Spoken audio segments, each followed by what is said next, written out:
Start.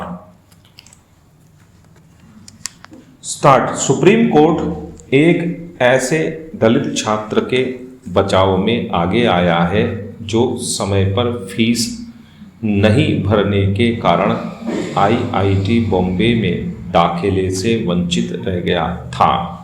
Credit card के काम नहीं करने के कारण फीस जमा नहीं करा पाए इस छात्र की याचिका बॉम्बे हाई कोर्ट ने खारिज कर दी थी।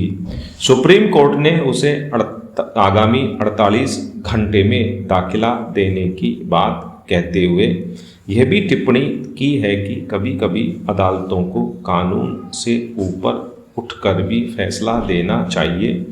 कोर्ट का मानना था कि यह प्रकरण एक ऐसे प्रतिभाशाली छात्र से जुड़ा हुआ था जिसने कड़ी मेहनत के बाद आईआईटी की प्रवेश परीक्षा पास कर बॉम्बे आईआईटी में दाखिले की पात्रता हासिल की थी।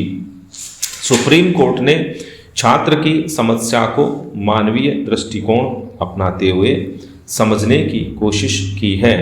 इस छात्र ने यह भी गुहार की थी कि आईआईटी बॉम्बे के बजाय वह किसी अन्य आईआईटी में दाखिले को तैयार है। तकनीक के इस दौर में कई बार सिस्टम की खामी ही ऐसे संकट का कारण बनती रहती है। इस मामले में भी आईआईटी बॉम्बे ने छात्र की ओर से जमा कराने के लिए पेश किए गए तमाम दूसरे विकल्प सिरे से नकार दिए तो उसे हाई कोर्ट की शरण लेनी पड़ी। हाई कोर्ट ने याचिका खारिज कर दी, तब जाकर उसने शीर्ष अदालत में गुहार लगाई। मामूली कारणों को आधार बनाते हुए दाखिले से इनकार कर छात्रों का भविष्य अधर में लटकाने के मामलों में हमारी शिक्षण संस्थाओं का संवेदनहीन रवैया सामने आता रहा है। कोरोना संक्रमण के दौर में हमने ये भी देखा है कि तमाम तरह की शिक्षण संस्थाएं पढ़ाई न होने पर भी छात्रों पर फीस जमा कराने का दबाव बनाती रही। ऐसे कई होनहार होंगे जिनकी पढ़ाई ऐसे संवेदनहीन रवैये के चलते बाधित हुई होगी। संविधान के अनुच्छेद 142 के तहत नागरिकों के संवैधानिक अधिकारों की रक्षा से जुड़े इस प्रकरण में सुप्रीम कोर्ट ने इस दलित छात्र को राहत दिलाकर अपने विशेषाधिकार का इस्तेमाल किया है। सुप्रीम कोर्ट जब कहता है कि अदालतों को कभी कभी कानून से ऊपर उठकर भी फैसला देना चाहिए तो इन्हीं संवैधानिक अधिकारों की रक्षा का सवाल सामने आता है। शीर्ष अदालत के ऐसे लीक से हटकर फैसले राहत देने वाले जरूर लगते हैं, लेकिन समूचे सिस्टम पर भी सवाल खड़े करते हैं। आखिर क्यों मामूली बातों के लिए अदालतों तक फरियाद करनी पड़ती है? कानून कायदों की आड़ में पग पग पर लोगों को क्यों परेशान किया जाता है? उन्हें ऐसे हालात से आखिर क्यों दो चार होना पड़ता है? ये ऐसे सवाल हैं जिन पर नीति नियंताओं को चिंतन करने की जरूरत है। क्या सोशल मीडिया और ई कॉमर्स प्लेटफॉर्म पर गोला बारूद, नशे का सामान व खतरनाक प्रतिबंधित रसायन आसानी से उपलब्ध हैं?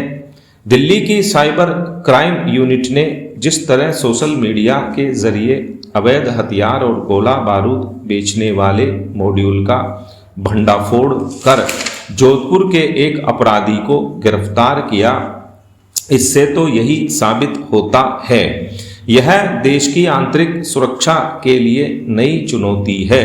राजस्थान जैसा शांत प्रदेश अपराध का गढ़ बनता जा रहा है। साल दर साल आर्थिक और सामाजिक बदलाव के साथ यहाँ अपराध की सूरत भी बदल रही है। संगठित अपराध गहरी जड़ें जमाने लगा है। यह बात हैरान कर देने वाली है कि दिल्ली पुलिस ने अवैध हथियारों के साथ जोधपुर के जिस शख्स को गिरफ्तार किया वह फेसबुक पर बेधड़क हथियारों की नुमाइश कर रहा था और खूंखार अपराधियों को इनकी आपूर्ति करता था। पाकिस्तान और अन्य राष्ट्र विरोधी तत्वों से उसके लिंक मिले हैं। हथियार व गोला बारूद अगर सोशल साइट के जरिए इतनी सरलता से उपलब्ध हो सकते हैं तो सिर्फ अपराध नहीं बढ़ते, यह देश की सुरक्षा के लिए भी बहुत बड़ी चुनौती साबित हो सकता है। हथियारों की इस तरह ऑनलाइन प्लेटफॉर्म पर नुमाइश होगी तो निश्चित ही हिंसा, हत्याएं, लूटपाट, रंगदारी, अपहरण, फिरौती या कानून तोड़ने की घटनाएं कानून व्यवस्था के लिए बड़ी चुनौती बनने लगेंगी।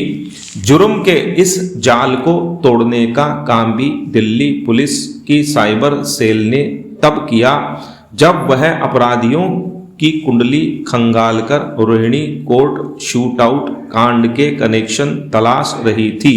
राजस्थान की पुलिस को तो इसकी कोई खबर ही नहीं कि कहाँ क्या चल रहा है। इससे लगता है कि अपराध रोकने का हमारा खुफिया तंत्र और साइबर सेल कितना कमज़ोर है। राजस्थान की 1070 किलोमीटर की अंतर्राष्ट्रीय सीमा पाकिस्तान से लगती है। सुरक्षा के लिहाज से यह लापरवाही बहुत खतरनाक है। आपराधिक घटनाओं का निरंतर बढ़ना यह चिंतन करने को भी विवश करता है कि राजस्थान किस दिशा में जा रहा है। आंकड़े भी शोर मचाकर बता रहे हैं कि प्रदेश में कानून व्यवस्था की स्थिति दिनों दिन खराब होती जा रही है। बेखबर सुरक्षा तंत्र ही देश की सुरक्षा को खतरे में डालता है। ऐसे में अब पुलिस और प्रशासन की आंखें खुलनी चाहिए। साइबर सुरक्षा नई चुनौती है, इस दिशा में गंभीरता से काम करने की जरूरत है। स्टॉप।